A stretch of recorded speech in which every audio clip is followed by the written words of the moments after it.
गणेश जी का वाहन है चूहा। श्री तुलसीदास जी कहते हैं गणेश जी का वाहन है चूहा। चूहा। सीता माता ने प्रार्थना की गणेश जी से, गणनायक वर दायक देवा, गणनायक वर दायक देवा, आजु लगे कीने तुव सेवा, आजु लगे कीने तुव सेवा, बार बार विनती सुन मोरी, करहु चाप गुरुता अति थोरी, करहु चाप गुरुता, चाप गुरुता, चाप गुरुता। सीता मैया ने गणेश जी से प्रार्थना की, हे गणेश जी महाराज, आज के दिन के लिए ही मैंने आपकी सेवा की है, मेरी प्रार्थना बार बार सुन लो। गणेश जी बोले मैं क्या करूं?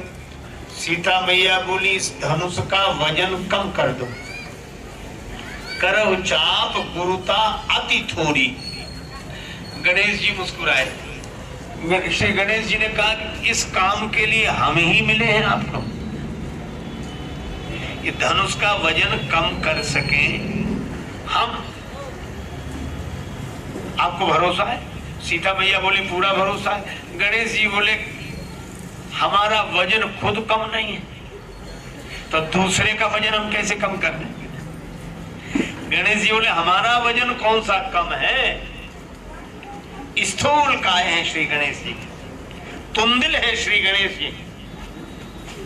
सीता मैया बोली लेकिन वजन कम करने की कला में आप कुशल हैं। गणेश जी बोले कैसे? बोले जितने स्थूल काय तुंदिल दिखाई दे रहे हैं, अगर उसी हिसाब से आपका वजन होता तो बेचारे चूहे की क्या हालत होती जो आपका वाहन है।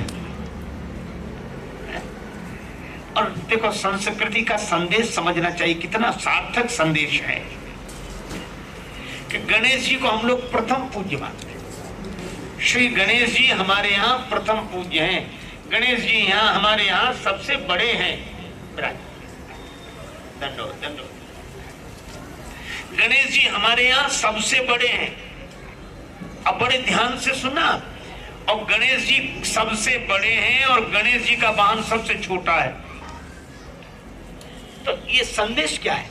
संदेश यह है कि हमारी संस्कृति ने उसे प्रथम पूज्य माना, हमारी संस्कृति ने उसे बड़ा माना कि छोटे से छोटा आदमी भी जिसका वजन उठा ले वही बड़ा है, छोटे से छोटा साधन भी जिसका वजन उठा ले वही बड़ा है। और ऐसे बड़े होना किस काम का कि बड़े बड़े वजन न उठा पाए, वो बहुत बड़े हैं भाई, वो बहुत बड़े हैं, उनको तो बहुत बड़े हैं, बहुत बड़े हैं।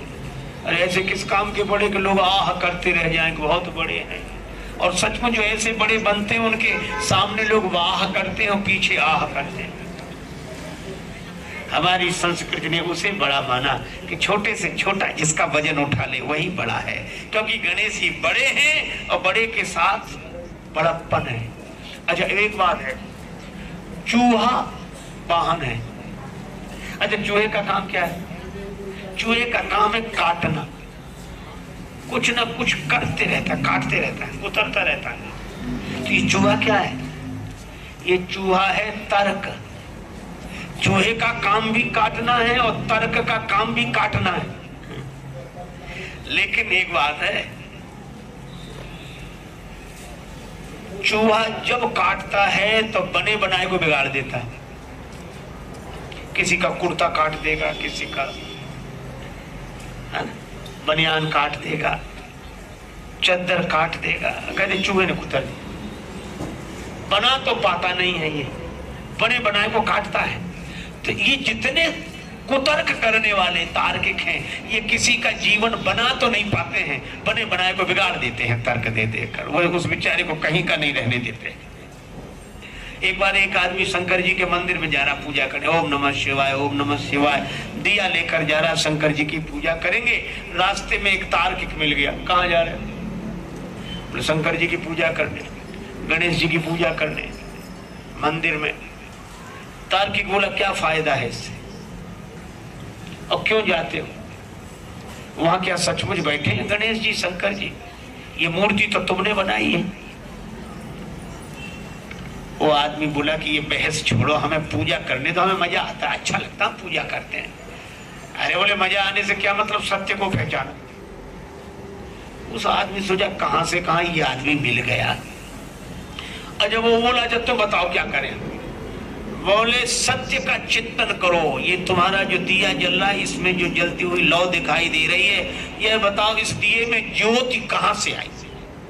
इसका विचार करो कि ज्योति कहां से आई और ज्योति का स्वरूप क्या है, उस निराकार का स्वरूप क्या है, इस ज्योति का स्वरूप कहां से आई? उस आदमी ने सोचा कि इससे तो बहस करना है मुश्किल, तार्किक आदमी। हम कहेंगे कि ज्योति माचिस की तीली से आई, तो पूछेगा माचिस की तीली में कहां से आई? अच्छा बोलो कोई भी जगह बता दो, इतनी तो कहना कि वहां कहां से आई। तो उसने कहा इस बहस का तो अंत है नहीं। वो आदमी भी बड़ा चतुर था, उसने फूंक मार कर दिया ही बुझा दिया। तो वो तार्किक बोला कि तुमने दिया क्यों बुझा दिया? उसने कहा कि तुम क्या पूछ रहे थे? हम पूछ रहे थे कि ज्योति कहां से आई, और दिया जिसने बुझा दिया था फूंक मार के, वह तार्किक से ही बोला कि अब तुम ही बता दो इस दिए की ज्योति कहां चली गई, कहां गई? बोले क्या मतलब, बताया नहीं जा सकता कहां गई? बोले तो काहे को परेशान होते हैं, जहां गई है वहीं से आई थी, जहां गई है वहीं से आई थी। जब गई तुम नहीं बता सकते तो आई हम नहीं बता सकते, काहे को परेशान होते हैं? इसीलिए महाभारत में बड़ा सुंदर संकेत है, तर्को प्रतिष्ठा श्रुतियो विभिन्न न एको ऋषिर यस्य मतः प्रमाणम धर्मस्य तत्वम निहितम गुहायाम महाजनो येन गतः स पंथा। तर्क की कोई प्रतिष्ठा नहीं है, किसी भी पक्ष में लग सकता है, और तार्किकों के हाथ में कुछ लगता भी नहीं है। एक बार एक आदमी बहुत तर्क विद्या पढ़कर आया और घर आया, माँ से बोला मैंने ऐसी विद्या पढ़ी है कि असंभव को संभव सिद्ध कर।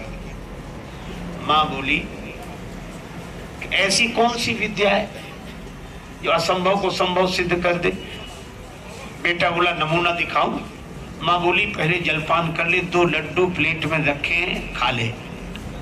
बेटा बोला लड्डू बाद में खाऊंगा। पहली बात तो यह है चमत्कार देख। क्या? माँ बोली क्या चमत्कार दिखाएगा? बेटा बोला लड्डू कितने हैं? माँ बोली 2, बेटा बोला 3। बोले जो 3 है ही नहीं तो सिद्ध कैसे करेगा? बोले यही तो विद्या है। तो पिता भी पास आके बैठ गया कि ऐसी पढ़ाई तो हमने भी नहीं पढ़ी जो 2 को 3 बता दे।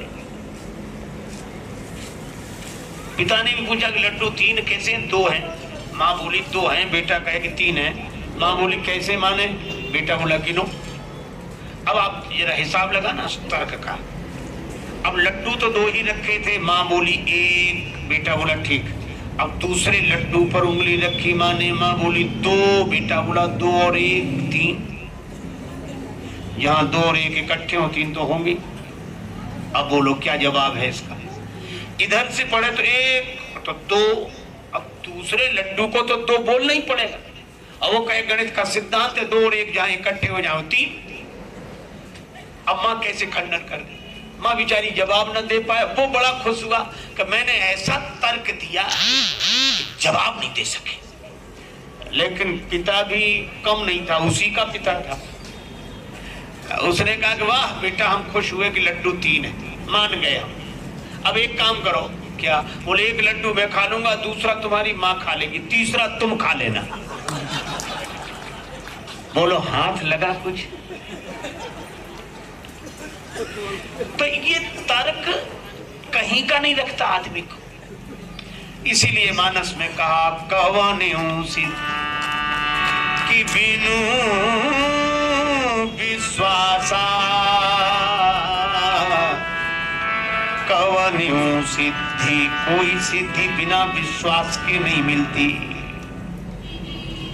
और यही चूहे का रूप भी तर्क का रूप है, तो तर्क भी कहीं पहुंचाता नहीं है, लेकिन गणेश जी को तो पहुंचाता है। कब? बोले ये तर्क भी कहीं पहुंचा देता है, लेकिन चूहे पर गणेश जी बैठे हों तो चूहा भी कहीं पहुंचा देता है। इसका अर्थ है कि गणेश जी विवेक के रूप है, समझदारी के रूप है। हाथी का सिर उनको लगाया गया है, तो वो विवेक के, ज्ञान के, समझदारी के रूप हैं। तर्क भी पहुंचा देगा लक्ष्य तक, लेकिन उस तर्क पर विवेक का प्रभाव रहना चाहिए, विवेक उस पर आसीन रहना चाहिए, और विवेक का संबंध श्रद्धा और विश्वास से होना चाहिए। तो तर्क भी कहीं पहुंचा देता है, और बिना विवेक के तर्क भी कहीं नहीं पहुंचाएगा। इसलिए गणेश जी के साथ चूहे को देखते हैं हम लोग यह देखते हैं कि कुतर्क तर्क पर विवेक का आसन है।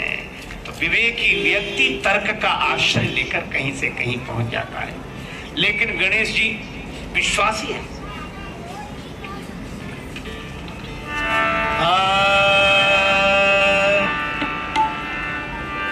हरे राम राम राम सीता राम राम राम,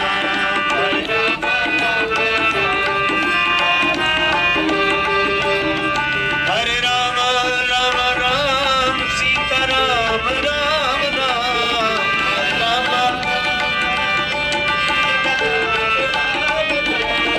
हरे राम राम राम सीता राम राम राम, हरे राम राम। यह नाम बनाया प्रथम पूज्य गणपति जी को पल में, यह नाम बनाया प्रथम पूज्य गणपति, मिल गया यही अवलंब नाम शबरी को जंगल में, मिल गया यही अवलंब नाम। लाखों का बेड़ा पार किया, पहुंचाया प्रभु के धाम, लाखों का बेड़ा।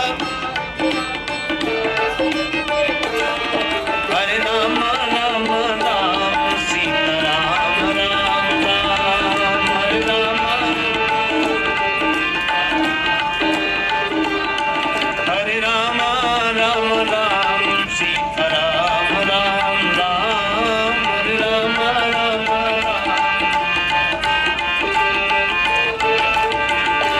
देखो, जहाँ तर्क पर विवेक का आसन होगा, वहां विश्वास की प्रधानता होगी, श्रद्धा की प्रधानता होगी।